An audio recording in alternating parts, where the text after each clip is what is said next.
इतिहास लिखा है इसमें, कुछ खास छिपा है इसमें। इतिहास लिखा है इसमें, कुछ खास छिपा है इसमें। मर्यादा है, कोई वादा है, विश्वास रखा है इसमें। सात फेरों से मिला ये तो उपहार है, मेरा श्रृंगार है, मेरा श्रृंगार है, मेरा श्रृंगार है, मेरा श्रृंगार है। मंगलसूत्र, मंगलसूत्र, मंगलसूत्र, मंगलसूत्र, मंगलसूत्र, मंगलसूत्र, मंगलसूत्र, मंगलसूत्र।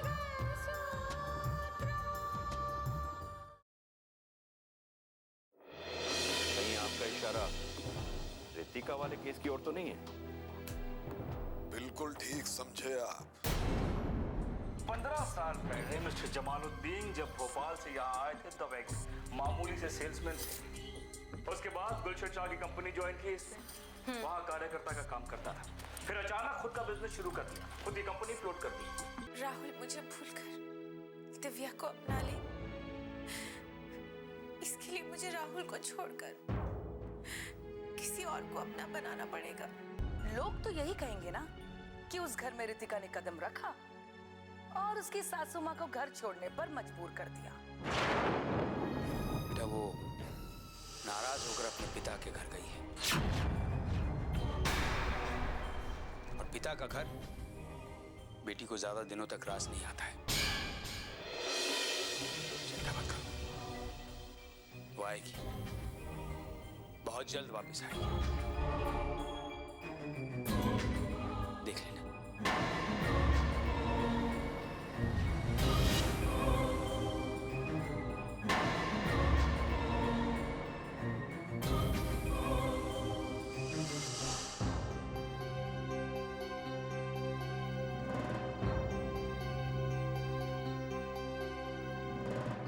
नहीं रितिका, जो कुछ भी हुआ अच्छा नहीं हुआ। प्लीज शांत हो जाओ। देखो फिक्र मत करो, भगवान पर भरोसा रखो, सब कुछ ठीक हो जाएगा। बहुत जल्द सब कुछ ठीक हो जाएगा। प्लीज विश्वास रखो, ठीक है?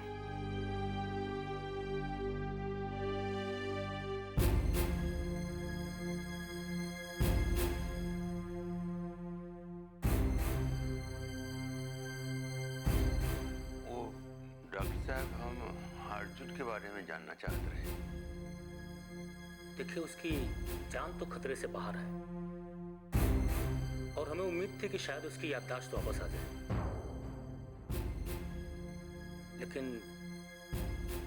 हमारी भी कुछ समझ में नहीं आ रहा है।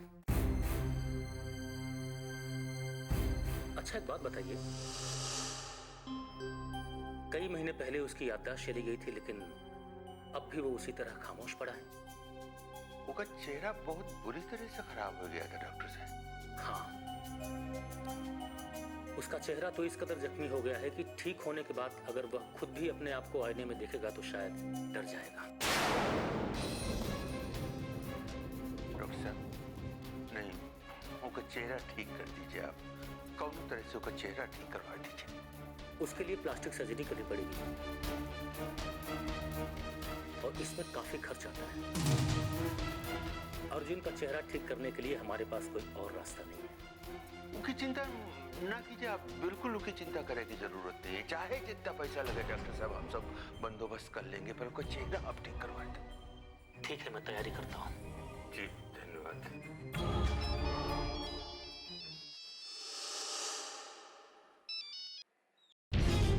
हेलो, जय हिंद डॉक्टर बाबू, गुलशन साहब बोल रहे हैं। जय हिंद, जय हिंद। जय हिंद, जय हिंद। कहिए कैसे याद किया? एक बात पूछनी थी आपसे हो। वो जो आज ओवर ब्रिज का हादसा हुआ है, उसमें अर्जुन नाम का एक युवक बुरी तरह घायल हुआ है। हमको तो लगता है उसका चेहरा भी बुरी तरह खराब हो गया है, ठीक है ना? लेकिन अर्जुन किसी ओवरब्रिज हादसे से नहीं घायल हुआ था, बल्कि उसका किसी गाड़ी से एक्सीडेंट हो गया था। लेकिन अब वो ठीक है। अच्छा, गाड़ी का एक्सीडेंट हो गया था। हाँ, अभी तबीयत कैसा है उसका जी? तबीयत ठीक है। और डॉक्टर बाबू उसका चेहरा ठीक तो हो जाएगा ना? कैसे ठीक होगा? उसका चेहरा काफी खराब हो चुका है। उसके घर वाले प्लास्टिक सर्जरी करवाना चाहते हैं, लेकिन अफसोस की बात तो यह है कि प्लास्टिक सर्जरी करवाने के चक्कर में उसको अपना असली चेहरा नहीं मिल सकेगा। हाँ, थोड़ा बहुत चेहरा तो बदल ही जाएगा। हाँ, ठीक कह रहे हैं आप। यहाँ चेहरा बनाने की बात नहीं है, चेहरे को ठीक करने की बात है। और हो सकता है उसका चेहरा इस कदर बदल जाए कि कोई उसे पहचान भी न सके। अब खैर छोड़िए, जाने दीजिए, वो सबसे हमको का लेना देना।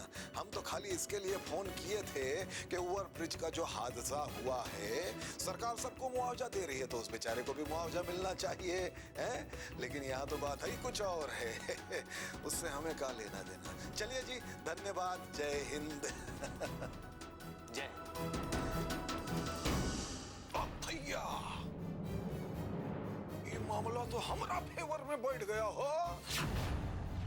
अब तो उसको कुत्ता भी नहीं पहचान सकता। अब देखना, उस राकेश का दिमाग में ऐसा आग भर देंगे हम, ऐसा आग भर देंगे जिसमें सब के सब जल के भस्म हो जाएंगे।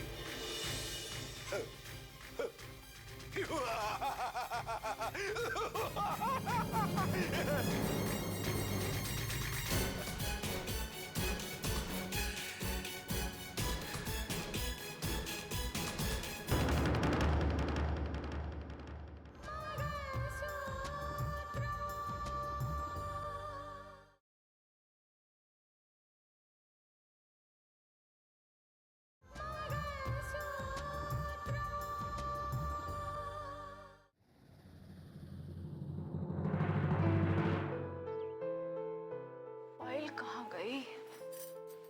यहीं पे। ओह, कल ही बोला था ये फाइल लाने के लिए।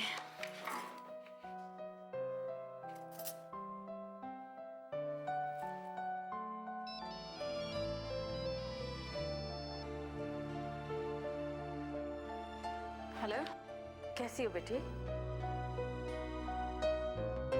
मैं ठीक हूँ माँ, आप कैसी हो? मैं ठीक हूँ बेटा। दरअसल हमने एक खबर सुनी थी कि सुजाता जी। हाँ माँ, वो घर छोड़कर चले गई है। लेकिन ये कैसे हुआ बेटा? पता नहीं माँ, एक छोटी सी बात को लेकर वो इस कदर नाराज हो गई कि घर छोड़कर चले गई।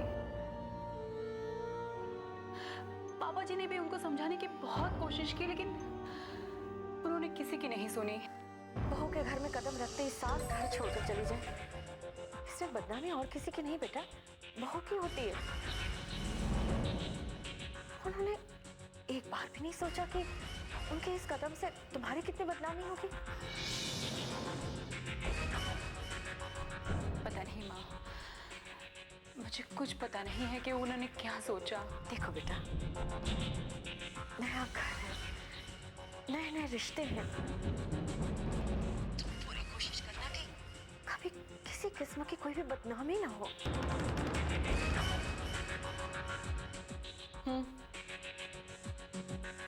अब तो मैं सिर्फ कोशिश ही कर सकती हूँ ना माँ। वैसे आप लोगों को मेरी शादी करवानी थी ना, सो आप करवा चुके। पापा से कहिएगा कि मेरे लिए चिंता करने की कोई जरूरत नहीं है। तू अभी भी अपने पापा से नाराज है बेटा? नहीं माँ, नाराज तो मैं अपने आप से हूँ।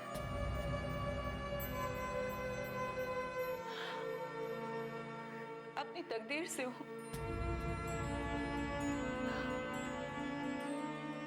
अब देखिए ना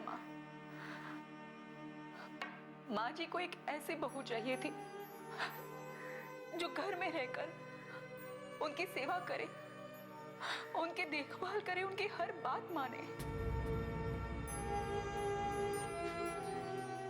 लेकिन क्या हुआ, उनको एक ऐसी बहू मिली जो कलेक्टर है।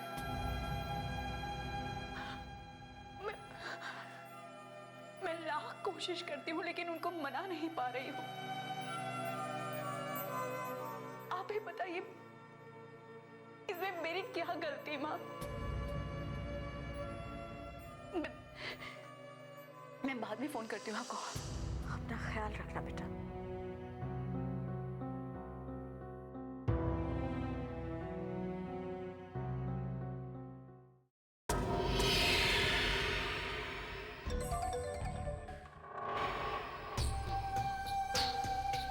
दीदी सब ठीक है ना?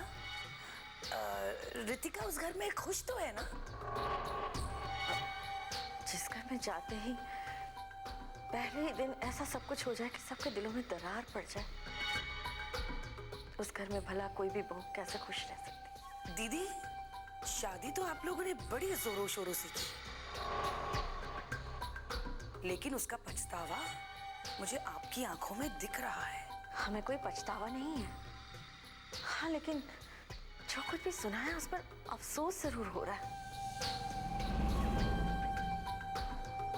हमें रितिका की शादी तो करनी ही थी, पर मानव से अच्छा लड़का तो मिल ही नहीं सकता था ना। उसमें गलत क्या हुआ? कहीं ऐसा तो नहीं कि रितिका को उस घर में भेजकर हमारी जिम्मेदारियां कम नहीं और बढ़ गई है?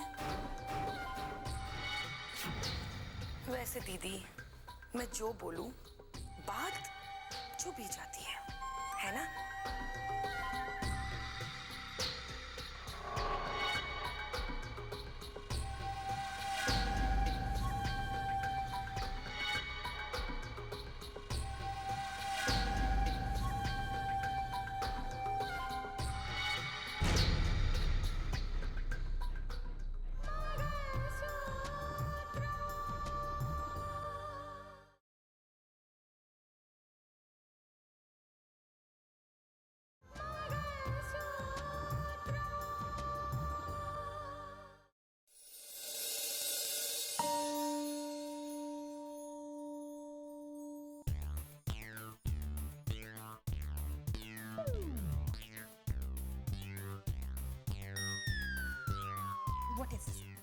मुझे देखना है।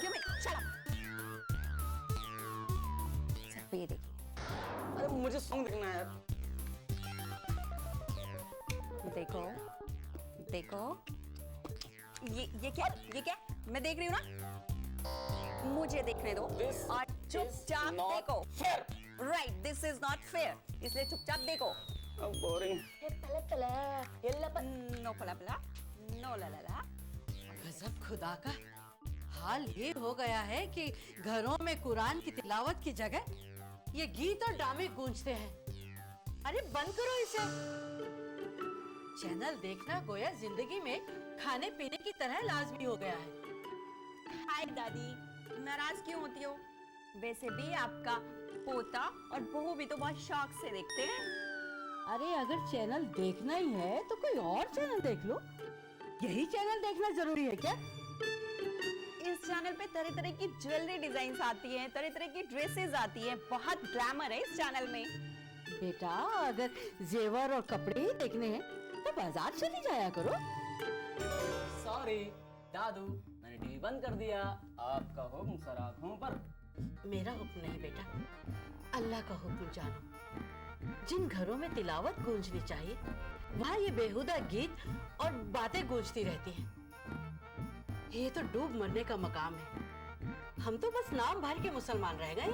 सॉरी दादी, अब नाराज ना हो। दादू अभी तो इसने सॉरी बोल दिया है, लेकिन मुझे पक्का यकीन है कि ये चैनल्स देखेगी जरूर। दरअसल दादू इस चैनल के सभी ड्रामों में औरतों की मक्कारियां दिखाई जाती हैं। हाँ, सास बहू के झगड़े, साजिशें दिखाई जाती हैं। और ये सब सीखकर जब अपने ससुराल जाएगी ना तो आजमाएगी जरूर। तुम तो चुप ही रहो। अरे क्यों चुप रहे? वो ठीक ही तो कह रहा है। ये सब देखकर आजकल औरतें सिर्फ मक्कारी ही सीख रही हैं। अरे घरों में सियासी और साजिशी माहौल बन रहे हैं। हाँ दादू, मुझे तो खदशा है कि मेरी शादी के बाद ये अपनी होने वाली भाभी के साथ और अपनी शादी के बाद अपनी होने वाली सास और ननद के साथ ये सारी सियासी चालें चलेगी जरूर। देखो इसे, देखो देखो क्या कर रहे हो? अरे रुको। अरे समरीन, अरे बस करो। अरे कुछ तो क्या हंगामा मचा रखा है? रमीश, सबरी, मैंने कुछ नहीं किया। खामोश। तुम यहाँ खड़ी खड़ी मेरा मुंह क्या देख रही हो? अंदर जाओ। क्या कर रहे थे तुम दोनों? मैं जरा सा घर से बाहर क्या गई, तुम दोनों में लड़ाई झगड़ा शुरू हो गया। मैंने कुछ नहीं किया। अरे बस करो, बंद करो ये बहस और जाओ अपने अपने कमरे में जाकर पढ़ाई करो। हद करते हैं तुम्हारे बच्चे भी। अरे जाओ।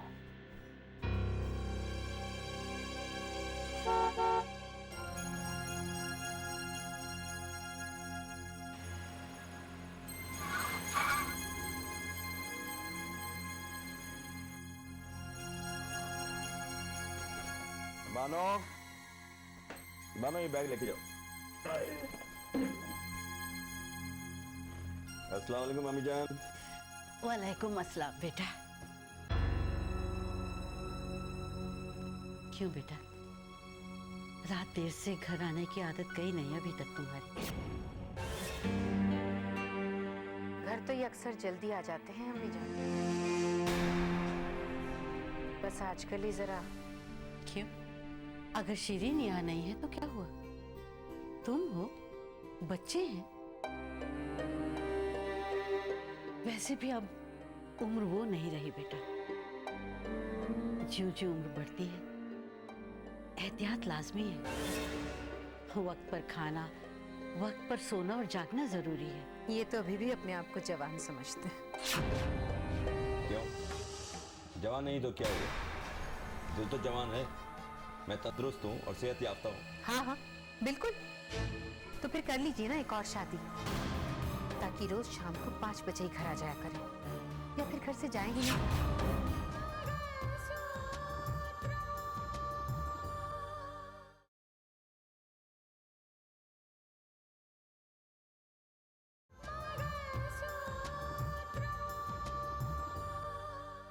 मैं तंदुरुस्त हूँ और सेहत याफ्ता हूँ। हाँ हाँ बिल्कुल। तो फिर कर लीजिए ना एक और शादी, ताकि रोज शाम को 5 बजे ही घर आ जाया करें, या फिर घर से जाए ही नहीं। वैसे भी आपकी टहती तो यही चाहती है कि सारा कारोबार वही संभाले। क्यों? बहस और तकरार का इरादा है क्या? जी नहीं, बिल्कुल नहीं। बात चली तो कह दिया। देखो बेटा, पहली बीवी का हक दूसरी बीवी से बढ़कर होता है। अब आयशा की जायज ख्वाहिशों और खुशियों को पूरा करना भी जरूरी है। और क्या क्या शिकायत की तुमने अम्मी जान से? नहीं नहीं, इसने कोई शिकायत नहीं की। मैं तो यूं ही तुम्हें समझा रही थी। वैसे शिरीन कब आ रही है? सोच रही थी कि जाने से पहले उससे मिल लेती।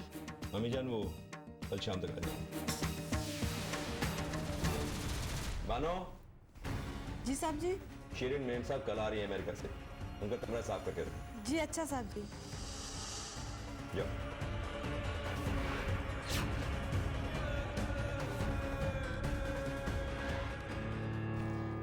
बेटा, शिरीन को औलाद का कलक बहुत तड़पाता होगा।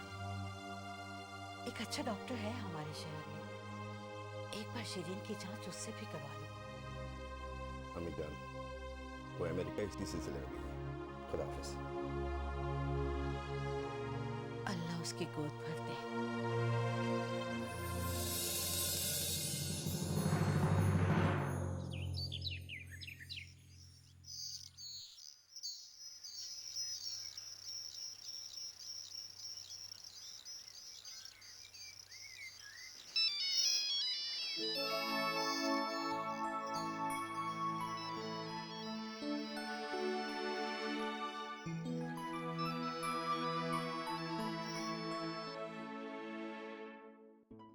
राहुल। हाय साक्षी, कैसी हो? मैं अच्छी हूँ। क्या बात, आपको हमारी याद नहीं आती? या अपने भाई की शादी में इतनी बिजी हो गई हो कि आपको हमारी एक बार भी याद नहीं है? ऐसी बात नहीं है राहुल। खैर, मैंने तुम्हें ये बताने के लिए फोन किया था कि मैं अगले महीने वापस आ रहा हूँ, और फिर आने के बाद तुम्हें माँ से मिलवाऊंगा। माँ को भी घर में बहू लाने की बहुत जल्दी। हाँ, मुझे पता है। पता है? क्या पता है? क्या तुम माँ से मिली थी? नहीं राहुल, लेकिन मुझे पता है। मुझे सब पता चल गया है। जो बातें छुपी हुई थी, अब वो सारी बातें सामने आ गई है। कौन सी बात? तुम क्या कह रही हो? हाँ राहुल, मेरे भैया की शादी तो हो गई, मेरी भाभी भी घर में आ गई।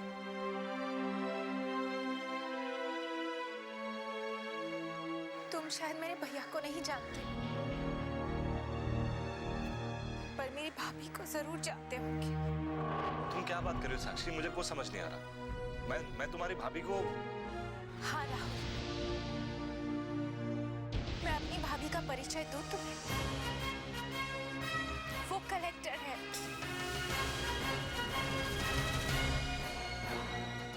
रितिका नाम है उनका। रितिका नाम है उनका। रितिका नाम है उनका। रितिका